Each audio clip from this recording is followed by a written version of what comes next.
We usually finish off our series with the pick of the day, and you will not be surprised that the 1951 Plymouth Concord that I originally came to do a vehicle is definitely my pick of the day. And the one thing I like about it, just the simplicity, it's strictly a two-seater.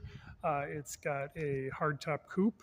It is a inline six flathead valve design, and it is 217.8 cubic inches. And in modern day terms, they didn't use liters back then, but that would be the equivalent of 3.6 liters. And I did check the interior and the exterior and under the hood have been fully restored. But yes, back then, a fully loaded Plymouth Concord only got 98 horsepower, which is probably very surprising if you know modern day horsepower. But let's take a good side profile here.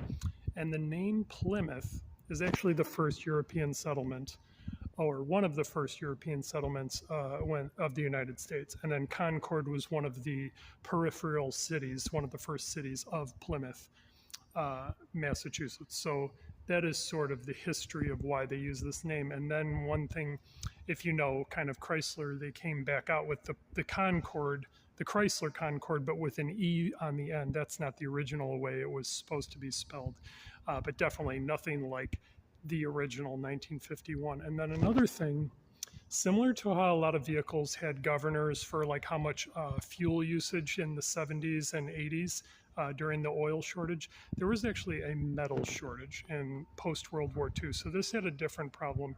There was a shortage of metal. So these vehicles are classified as either partial metal vehicles, which I would imagine the remainder would be like fiberglass or plastic body, and then full metal. So that's the only thing I can't confirm. These vehicles obviously don't come with window stickers. Some of them list exactly what exactly was done to it, and they have all the documentation. So I can't confirm if this is a full metal Concord. I just judging by the body, it looks very close. I would imagine those wheel arches in the back, very possible those might not be metal. Let's take that's metal. So this is very possibly a full metal, fully restored 1951 Plymouth Concord. And you will love the interior on this because it has sort of, I wouldn't call it a marble finish. So if you touch this, it's got that sort of, if you've ever sat in a Lincoln before, it's got that sort of, fake marble wood interior. And then actually, it's got a little fan here. This is pretty cool. I just saw that. And then it's got an ivory steering wheel. And then the cool thing they did, they put a modern, looks like they put a modern Kenwood CD player in there. So they probably park this at the summer